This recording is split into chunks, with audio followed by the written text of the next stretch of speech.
بچے نے اگرچہ حضرت یوسف علیہ السلام کے حق میں گواہی دی تھی،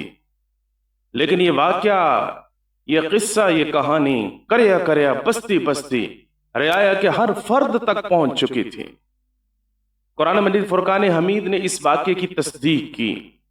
اور قرآن نے ہمیں بتایا کہ یوسف اور زلیخا کا واقعہ عورتوں کے درمیان میں، مردوں کے درمیان میں معروف اور مشہور ہو چکا تھا۔ چنانچہ تبصرہ بھی موجود ہے قرآن مجید کے اندر، سورہ یوسف کے اندر، چنانچہ الفاظ ہیں وَقَالَ نِسْوَةٌ فِي الْمَدِينَةِ امْرَأَةُ الْعَزِيزِ، عزیز مصر کے بارے میں شہر کی عورتیں یہ کہنے لگیں رَاوِدُ فَتَاهَا عَن نَفْسِهِ، کہتے یوسف علیہ السلام جو اس کے غلام ہیں اس کے بارے میں زلیخا جو ہے وہ پھسل چکی ہے۔ کیا مطلب؟ اس کے ساتھ اس نے غلط کام کا ارادہ کیا ہے۔ قَدْ شَغَفَهَا حُبًّا، اتنی بڑی شہزادی ہے، اتنی بڑی جو ہے عزیز مصر کی بیوی ہے، اور عزیز مصر کے بیوی ہونے کے باوجود اس کے دل کے اندر اپنے غلام کی محبت بیٹھ گئی۔ اِنَّا لَنَرَاهَا فِي ضَلَالٍ مُبِينٍ، ہم تو زلیخا کو سری گمراہی میں پاتے ہیں، وہ بہت بڑی غلطی کا ارتکاب کر رہی ہے۔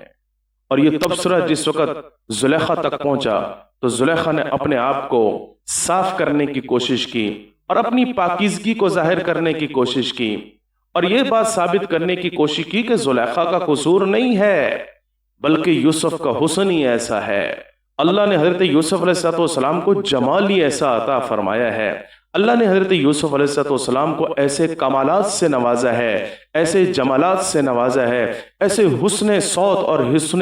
خوبصورت چہرے سے نوازا ہے کہ جو یوسف کو دیکھتا جاتا ہے وہ یوسف کا گرویدہ ہوتا جاتا ہے، اس کے دل کے اندر حضرت یوسف علیہ السلام کی محبت بیٹھ جاتی ہے، ان کے حسن کی محبت بیٹھ جاتی ہے، ان کے جمال کی محبت بیٹھ جاتی ہے، ان کے کمالات کی محبت بیٹھ جاتی ہے۔ چنانچہ زلیخا نے ایک بہت بڑی دعوت کا اہتمام کیا، کھانا کھلایا عورتوں کو، شہر بھر کی عورتوں کو کھانا کھلانے کے بعد ان کے ہاتھوں میں پھل پکڑا دیے اور کہا کہ ان پھلوں کو کاٹو۔ جیسے ہی چھری ان کے ہاتھوں میں پکڑائی اور وہ پھل کاٹنے لگیں تو قرآن کہتا ہے حضرت زلیخا نے اس وقت حضرت یوسف علیہ السلام کے بارے میں یہ الفاظ استعمال کیے یوسف نکل آؤ، یعنی اگر وہ کمرے میں موجود ہیں، جو جگہ تھی ان جگہ پر جو موجود تھے اس جگہ سے نکلنے کا یوسف علیہ السلام کو زلیخا نے حکم دیا۔ حضرت یوسف جیسے ہی باہر نکلے ان عورتوں کی نظر حضرت یوسف علیہ السلام کے حسن پر پڑی، ان کے جمال پر پڑی، ان کے خوبصورت چہرے پر پڑی، تو وہ عورتیں بھی اپنا ہوش کھو بیٹھیں۔